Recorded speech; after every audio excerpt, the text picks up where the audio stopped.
Look around your space right now. Not to judge it, just to notice it. Because what you see in this moment is not just furniture and objects. It is a live readout of what is happening inside your mind. And if you have ever walked into someone's home, always spotless, always ordered, and felt this quiet mix of admiration and confusion, wondering what is actually different about that person, this video will answer that question in a way you have never heard before. They are not more disciplined. They are not spending hours scrubbing floors. They are operating from a completely different psychological framework, and once you understand it, you cannot unsee it. Insight 1. Your environment is talking to your nervous system constantly.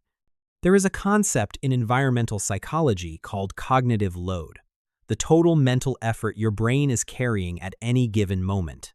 Researchers at the Princeton Neuroscience Institute used fMRI scans to study what happens when people try to focus in cluttered environments. What they found was striking. Physical clutter does not just sit in the background. It actively competes for neural representation in your visual cortex. Every unread stack of mail, every unwashed dish, every item that is not in its place, your brain registers each one as unfinished business. And unfinished business is mentally expensive. You are not just living in a messy room. You are carrying it. The participants in cluttered environments showed reduced working memory, more irritability, and measurably lower ability to process information compared to those in clean spaces. Flip that around. When your environment is ordered, your brain gets to release that load. It relaxes. It sharpens. You think more clearly not because you are smarter, but because your surroundings stopped draining you. If you have ever sat down to work in a clean room and noticed you just felt more capable, that was not a coincidence. Insight 2. Clean homes are about control, not cleanliness. Here is what most people miss entirely. People who maintain clean homes are rarely doing it because they love cleaning. Ask them directly, and most will shrug. What they have discovered, consciously or not, is that their home is one of the few domains in their life they can fully control. You cannot control the economy. You cannot control traffic. You cannot control what your manager decides in a meeting or how someone responds to your message. But the kitchen counter, the made bed, the bathroom sink, entirely yours. Every time you restore order to your space, you send a direct signal to your nervous system. I am in charge here. Things are handled. I can manage this. In psychology, this connects to what researchers call locus of control, the degree to which you believe your actions influence your outcomes. People with a strong internal locus of control experience measurably lower anxiety, higher resilience, and greater motivation. And one of the simplest daily ways to reinforce that internal control? Clean your immediate environment. This is not a productivity hack. This is psychological architecture. Insight 3. The stress hormone hiding in your clutter? A study published in the Personality and Social Psychology Bulletin found something most people would find uncomfortable. People who described their homes as cluttered or full of unfinished projects had significantly higher levels of cortisol, the body's primary stress hormone throughout the day, compared to people who described their homes as restful and ordered, not just when they were at home, throughout the entire day.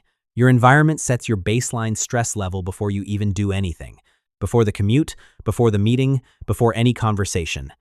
If the space you woke up in signaled disorder, your nervous system already started the day activated. Joseph Ferrari, psychologist at DePaul University, surveyed over 1,300 adults and found that higher household clutter directly correlated with lower life satisfaction, lower psychological well-being, and a weakened sense of belonging in one's own home. Your clutter is not neutral. It is not just inconvenient. It is costing you in ways you probably cannot trace back to their source. Insight 4. Identity, not discipline, is the real mechanism. This is the one that changes everything. People who keep a consistently clean home are not running on more willpower than you. Willpower is a limited resource. You burn through it. Anyone who has ever kept a strict diet for 3 weeks before collapsing into chaos knows exactly what that feels like. What you are watching in a person with a consistently clean home is not discipline. It is automation. It is identity. James Clear, building on decades of behavioral psychology research, makes this precise. Your current behaviors are a reflection of the type of person you believe yourself to be. When someone has internalized the identity of a person who keeps a clean space, the behavior stops requiring a decision. It just happens, like brushing teeth, like locking the door. A 2009 study in the European Journal of Social Psychology found it takes an average of 66 days, not 21, as the popular myth claims, for a new behavior to become genuinely automatic. Not days. 66. But here is the controversial part. Most people never reach that threshold because they are trying to build discipline instead of building identity. They tell themselves they are messy people, and then they act like messy people, and then they use that as evidence that they were right. Identity is not fixed. It is built through repeated action. Every time you wipe the counter after cooking, you cast a vote for the person who takes care of their space. Do it enough times, your brain updates its picture of who you are. Insight 5. Cleaning is behavioral activation, and it works. Here is something clinical psychology has known for years that most people still have not connected to their own habits. When you are anxious, overwhelmed, or emotionally stuck, sitting still keeps your nervous system activated. But physical action, especially action with a clear beginning, middle, and visible end, gives your brain a way to discharge that energy. This is called behavioral activation. And cleaning is one of its most natural forms. Research published in Mindfulness found that people who approached dishwashing mindfully reported a 27% reduction in nervousness and a measurable increase in mental clarity. The physical rhythm of cleaning, repetitive, grounded, with immediate visible results, produces a calming effect that no amount of sitting and thinking can replicate. This is why so many people instinctively reach for a broom when they are stressed. They figured it out without a textbook. And the people who clean daily have built that reset into their routine. They are not just maintaining a home. They are maintaining their emotional state. The closing truth. Your home is a physical expression of what you believe you deserve, not what you want. What you believe. When you let things pile up and be honest, here part of you has accepted that this is the level of environment you live in.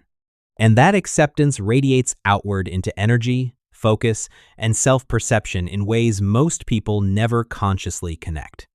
Start with one space, one room, keep it ordered for 7 days straight. Not for the room, for what it tells your nervous system about who you are.